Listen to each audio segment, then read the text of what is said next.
Hi friends, welcome to my cooking YouTube channel. ಬನ್ನಿ ಇವತ್ತಿನ recipe ಏನಂತ ನೋಡೋಣ. ನಾನು ಇಲ್ಲಿ ಹೈ ಪ್ರೋಟೀನ್ ಇರುವ ಹೆಸರು ಕಾಳಿನ ಪರೋಟವನ್ನು ಮಾಡ್ತಾಯಿದ್ದೀನಿ. ಯಾವ ರೀತಿ ಮಾಡ್ಕೊಳ್ಳೋದು ಈ ಪರೋಟ ಅಂತ ನೋಡ್ಕೊಳ್ಳೋಣ ಬನ್ನಿ ಫ್ರೆಂಡ್ಸ್.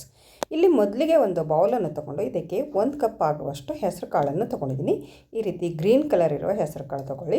ಇವಾಗ ಇದಕ್ಕೆ ನೀರನ್ನು ಹಾಕ್ಕೊಂಡು ನಾವು ಒಂದು ಸರಿ ಚೆನ್ನಾಗಿ ಇದನ್ನು ತೊಳೆದುಕೊಂಡು ಬರಬೇಕು. ಇದರಲ್ಲಿ ಏನಾದರೂ ಡಸ್ಟ್ ಇದ್ದರೆ ಹೊರಟೋಗುತ್ತೆ. ಈ ರೀತಿ ಚೆನ್ನಾಗಿ ತೊಳ್ಕೊಂಡು ಇಟ್ಕೊಂಡು ನಾವು ಫ್ರೆಶ್ ಆಗಿರುವ ನೀರನ್ನು ಹಾಕ್ಕೊಂಡು ಇದು ಒಂದು 3 ರಿಂದ 4 ಗಂಟೆ ನಾವು ನೆನೆಸೋದಕ್ಕೆ ಬಿಡಬೇಕು. ಇಲ್ಲಿ ನಾನು ಬೆಳಗ್ಗೆ ಮಾಡೋದರಿಂದ ರಾತ್ರಿನೇ ನೆನೆಸಿ ಇಟ್ಕೊತಾ ಇದ್ದೀನಿ. ನಿಮಗೆ ಬೆಳಗ್ಗೆ ತೋರಿಸ್ತೀನಿ. ಇವಾಗ ಬೆಳಗ್ಗೆ ಆಗಿದೆ. ಯಾವ ರೀತಿ ನಮ್ಮ ಈ ಹೆಸರು ಕಾಳು ನೆಂದಿದೆ ಅಂತ ನೋಡ್ಕೊಳ್ಳೋಣ. ನೋಡಿ ಫ್ರೆಂಡ್ಸ್, ಎಷ್ಟೊಂದು ಚೆನ್ನಾಗಿ ನೆಂದು ಹೋಗಿದೆ ನೋಡಿ. ನಾವು ರಾತ್ರಿ ಹಾಕಿರೋದ್ರಿಂದ ಬೆಳಗ್ಗೆವರೆಗೂ ಚೆನ್ನಾಗಿ ನೆನೆಯುತ್ತೆ. ನೋಡಿ ಈ ರೀತಿ ನೆಂದಿದೆ ನೋಡಿ. ಒಂದರಲ್ಲಿ ಈ ರೀತಿ ಕಟ್ಟಾಗಬೇಕು. ಇಷ್ಟು ನೆಂದರೆ ಸಾಕು. ಇವಾಗ ಇದನ್ನು ಒಂದು ಮಿಕ್ಸಿ ಜಾರು ತಗೊಂಡು ನೀರನ್ನು ತೆಗೆದು ಇದಕ್ಕೆ ಹೆಸರು ಕಾಳನ್ನು ಹಾಕೊಳ್ಳೋಣ. ಮಿಕ್ಸಿ ಜಾರಿಗೆ ಹೆಸರು ಕಾಳು ಹಾಕ್ಕೊಂಡು ಇವಾಗ ನಾನು ಇದಕ್ಕೆ ಒಂದು ಮೀಡಿಯಮ್ ಸೈಜಲ್ಲಿರುವ ಒಂದು ಉಳ್ಳಾಗಡ್ಡಿಯನ್ನು ಕಟ್ ಮಾಡಿಕೊಂಡು ಹಾಕ್ಕೊಳ್ತಾ ಇದ್ದೀನಿ. ಮತ್ತು ಒಂದು ಮೀಡಿಯಮ್ ಸೈಜಲ್ಲಿರುವ ಗಜ್ರಿ ಕೂಡ ಕಟ್ ಮಾಡ್ಕೊಂಡು ಹಾಕ್ಕೊಂಡಿದ್ದೀನಿ ನೋಡಿ. 1 2 ರಿಂದ 3 ಹಸಿಮೆಣಸಿನಕಾಯಿ, ಒಂದು ಸ್ವಲ್ಪ ಶುಂಠಿ ಮತ್ತು ಒಂದು ಸ್ವಲ್ಪ ಬೆಳ್ಳುಳ್ಳಿ ಪೀಸ್ಗಳನ್ನು ಹಾಕ್ಕೊಂಡು ಮತ್ತು ಒಂದು ಸ್ವಲ್ಪ ಇದಕ್ಕೆ ಸೊಂಪನ್ನು ಹಾಕ್ಕೊಂಡು ಇವಾಗ ಇದಕ್ಕೆ ನೀರನ್ನು ಹಾಕ್ಕೊಂಡು ನಾವು ಚೆನ್ನಾಗಿ ಇದನ್ನು ಪೇಸ್ಟ್ ಮಾಡ್ಕೊಂಡು ಬರಬೇಕು. ಎಷ್ಟು ನುಣ್ಣಗೆ ಸಾಧ್ಯನೋ ಅಷ್ಟು ನುಣ್ಣಗೆ ನಾವು ಇದನ್ನು ಪೇಸ್ಟ್ ಮಾಡ್ಕೊಂಡು ಬರಬೇಕಾಗುತ್ತೆ. ನೋಡಿ ನಾನು ಈ ರೀತಿ ಪೇಸ್ಟ್ ಮಾಡ್ಕೊಂಡು ಬಂದಿದ್ದೀನಿ. ಒಂದು ಸ್ವಲ್ಪ ನೀರನ್ನು ಹಾಕ್ಕೊಂಡು ರುಬ್ಕೊಳ್ಳೋಕೆ ಆಗುತ್ತೆ ನೋಡಿ. ಇವಾಗ ಇದನ್ನು ಒಂದು ಪಾತ್ರೆಗೆ ತೆಗೆದುಕೊಂಡು ಇವಾಗ ಇದಕ್ಕೆ ನಾವು ಇಲ್ಲಿ ಗೋಧಿ ಹಿಟ್ಟನ್ನು ಹಾಕ್ಕೊಳ್ಳೋಣ. ನಿಮಗೆ ಎಷ್ಟು ಬೇಕು ಅಂತ ನೋಡಿಕೊಂಡು ಇದರಲ್ಲಿ ಗೋಧಿ ಹಿಟ್ಟನ್ನು ಹಾಕ್ಕೊಳ್ಬೇಕು. ಈ ಕ್ವಾಂಟಿಟಿಗೆ ಎಷ್ಟು ಸರಿ ಹೋಗುತ್ತೆ ಅಂತ ನೋಡ್ಕೊಂಡು ಹಾಕ್ಕೊಳ್ಬೇಕಾಗುತ್ತೆ. ಇಲ್ಲಿ ನಾದುವಾಗ ಗೊತ್ತಾಗುತ್ತೆ ಹಿಟ್ಟು ಎಷ್ಟು ಬೇಕು ಅಂತ. ಇದಕ್ಕೆ ಒಂದು ಸ್ವಲ್ಪ ಅರಿಶಿಣದ ಪೌಡರು ಮತ್ತು ರುಚಿಗೆ ತಕ್ಕಷ್ಟು ಉಪ್ಪು, ಅಚ್ಕಾರದ ಪೌಡರು ಮತ್ತು ಒಂದು ಸ್ವಲ್ಪ ಇಲ್ಲಿ ಒಂದು ಈರುಳ್ಳಿಯನ್ನು ಕಟ್ ಮಾಡ್ಕೊಂಡು ಹಾಕೋತಾ ಇದ್ದೀನಿ. ಇದಕ್ಕೆ ಒಂದು ಸ್ವಲ್ಪ ಸಕ್ಕರೆ ಹಾಕ್ಕೊಂಡಿದ್ದೀನಿ ಮತ್ತು ಒಂದು ಸ್ವಲ್ಪ ಚಾಟ್ ಮಸಾಲ, ಒಂದು ಸ್ವಲ್ಪ ಅಜ್ವಾನನ್ನು ಈ ರೀತಿ ಅಂಗೈಯಲ್ಲಿ ಉಜ್ಜಿಕೊಂಡು ಹಾಕ್ಕೊಳ್ತಾ ಇದ್ದೀನಿ. ಮತ್ತು ಕೊನೆಯದಾಗಿ ಒಂದು ಸ್ವಲ್ಪ ಕೊತ್ತಂಬರಿ ಸೊಪ್ಪನ್ನು ಕೂಡ ನಾನಿಲ್ಲಿ ಹಾಕಿದ್ದೀನಿ ನೋಡಿ.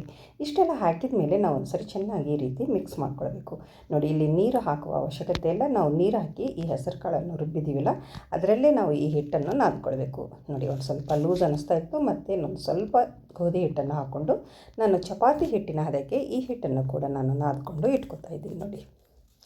ನೋಡಿ ಫ್ರೆಂಡ್ಸ್, ಈ ರೀತಿ ನಾವು ಚೆನ್ನಾಗಿ ನಾದ್ಕೊಂಡು ಇದ್ರ ಮೇಲೆ ಮತ್ತೆ ನಾನು ಒಂದು ಸ್ವಲ್ಪ ಇವಾಗ ಎಣ್ಣೆಯನ್ನು ಹಚ್ಚಿ ಇದು ಒಂದು 10 ರಿಂದ 15 ನಿಮಿಷ ನೆನೆಯೋದಕ್ಕೆ ಬಿಡ್ತಾಯಿದ್ದೀನಿ ನೋಡಿ. ಈ ರೀತಿ ಮಾಡೋದರಿಂದ ಮೇಲೆ ಗಂಟು ಕಟ್ಟುವುದಿಲ್ಲ. ಅದಕ್ಕೋಸ್ಕರ ನಾವು ಎಣ್ಣೆಯನ್ನು ಹಚ್ಕೊಂಡು ಒಂದು ಡಕ್ಕನವನ್ನು ಮುಚ್ಚಿ ಒಂದು 15 ನಿಮಿಷ ನೆನೆಸೋದಕ್ಕೆ ಬಿಡೋಣ ನೋಡಿ. ಇವಾಗ ಒಂದು 15 ನಿಮಿಷ ಆಗಿದೆ. ನಾನು ತೆಗೆದು ತೋರಿಸ್ತೀನಿ ಯಾವ ರೀತಿ ನೆಂದಿದೆ ಅಂತ ನೋಡ್ಕೊಳ್ಳೋಣ.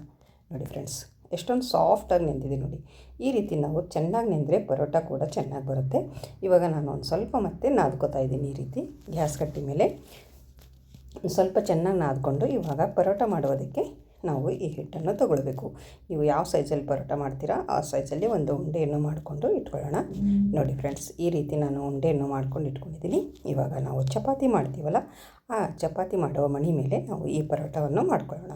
ಇದಕ್ಕೆ ಹಚ್ಚೋದಕ್ಕೆ ಪುಡಿ ಹಿಟ್ಟು ಕೂಡ ತೊಗೊಂಡಿದ್ದೀನಿ. ಒಂದು ಸ್ವಲ್ಪ ಇವಾಗ ಲಟ್ಟಿಸ್ಕೊಳ್ಳೋಣ. ಬೇಲಣಿಗೆಯಿಂದ ಲಟ್ಟಿಸ್ಕೊಳ್ಬೇಕು ನೋಡಿ. ಒಂದು ಸ್ವಲ್ಪ ಈ ರೀತಿ ಲಟ್ಟಿಸ್ಕೊಂಡು ಇದರ ಮೇಲೆ ನಾವು ಇವಾಗ ಒಂದು ಸ್ವಲ್ಪ ನಾನು ಇಲ್ಲಿ ಕಲೋಂಚಿ ಇರುತ್ತಲ್ವ ಅದನ್ನು ಹಾಕೋತಾ ಇದ್ದೀನಿ.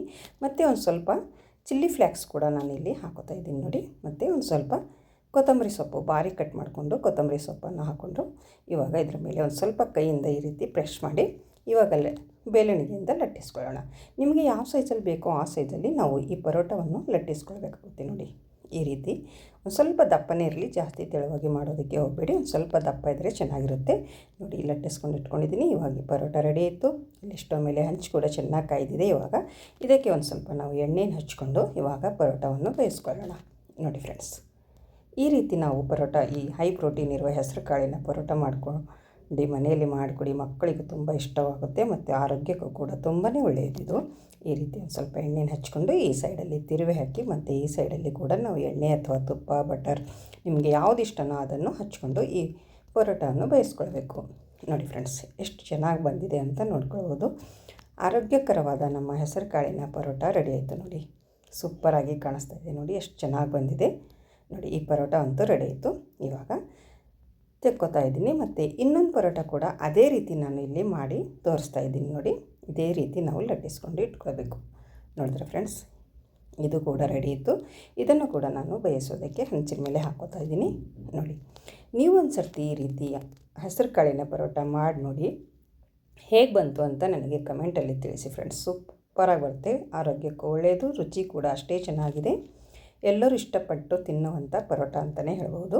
ನೋಡಿ, ಎರಡು ಸೈಡಲ್ಲಿ ಎಣ್ಣೆ ಅಥವಾ ತುಪ್ಪ ಹಚ್ಕೊಂಡು ನಾವು ಎರಡು ಸೈಡಲ್ಲಿ ಚೆನ್ನಾಗಿ ಉಲ್ಟಾ ಪಲ್ಟಾ ಮಾಡಿಕೊಂಡು ಚೆನ್ನಾಗಿ ಬೇಯಿಸ್ಕೊಳ್ಬೇಕಾಗುತ್ತೆ. ನೋಡಿ, ಇದೇ ರೀತಿ ನಾನು ಇನ್ನೂ ಉಳಿದ ಪರೋಟ ಕೂಡ ನಾನು ಇದೇ ರೀತಿ ಎಲ್ಲ ಪರೋಟಗಳನ್ನು ಮಾಡ್ಕೊಂಡು ಇಟ್ಕೊತಾ ಇದ್ದೀನಿ.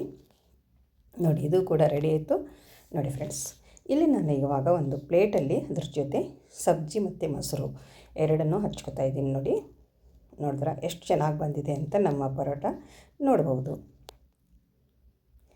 ಐ ಹೋಪ್ ಇವತ್ತಿನ ವಿಡಿಯೋ ನಿಮಗೆ ಇಷ್ಟ ಆಗಿದೆ ಅಂತ ಅನ್ಕೋತೀನಿ. ಇಷ್ಟ ಆದರೆ ಒಂದು ಲೈಕ್ ಮಾಡಿ, ಶೇರ್ ಮಾಡಿ ಮತ್ತು ಕಮೆಂಟ್ ಮಾಡಿ. ಮತ್ತು ಈ ರೆಸಿಪಿಯನ್ನು ನಿಮ್ಮ ಫ್ಯಾಮಿಲಿ ಆ್ಯಂಡ್ ಫ್ರೆಂಡ್ಸಿಗೆ ಹೆಚ್ಚೆಚ್ಚು ಶೇರ್ ಮಾಡಿ ಫ್ರೆಂಡ್ಸ್. ನೋಡಿ, ಇದ್ರ ಮೇಲೆ ಒಂದು ಸ್ವಲ್ಪ ನಾನು ಬಟರ್ ಹಚ್ಕೊಂಡು ಇಟ್ಕೊತಾ ಇದ್ದೀನಿ. ನೋಡಿ, ಎಷ್ಟು ಚೆನ್ನಾಗಿ ಬಂದಿದೆ ಅಂತ ಸೂಪರಾಗಿ ಕಾಣಿಸ್ತಾ ಇದೆ ನೋಡಿ. ಮತ್ತು ನನ್ನ ಚಾನಲನ್ನು ಯಾರು ಸಬ್ಸ್ಕ್ರೈಬ್ ಮಾಡಿಕೊಂಡಿಲ್ಲ ಅವರು ಸಬ್ಸ್ಕ್ರೈಬ್ ಮಾಡಿಕೊಳ್ಳಿ. ನೋಡಿ, ಇಲ್ಲಿ ನಾನು ಒಂದು ಪರೋಟ ನಿಮಗೆ ಮುರಿದು ತೋರಿಸ್ತೀನಿ ಯಾವ ರೀತಿ ಬಂದಿದೆ ಅಂತ. ನೋಡಿದ್ರಾ, ಮಕ್ಕಳಿಗೆ ಲಂಚ್ ಬಾಕ್ಸ್ ಆಗಲಿ ಟಿಫಿನ್ ಬಾಕ್ಸಿಗಾಗಲಿ ಈ ರೀತಿ ಒಂದು ಪರೋಟ ಮಾಡಿಕೊಡಿ, ತುಂಬಾ ಇಷ್ಟಪಟ್ಟು ತಿಂತಾರೆ. ಮತ್ತೆ ಸಿಗೋಣ ಮುಂದಿನ ವಿಡಿಯೋದಲ್ಲಿ ಹೊಸ ರೆಸಿಪಿಯೊಂದಿಗೆ, ಈಸಿ ರೆಸಿಪಿಯೊಂದಿಗೆ. ಅಲ್ಲಿವರೆಗೂ ಓಕೆ, ಬಾಯ್ ಬಾಯ್ ಫ್ರೆಂಡ್ಸ್.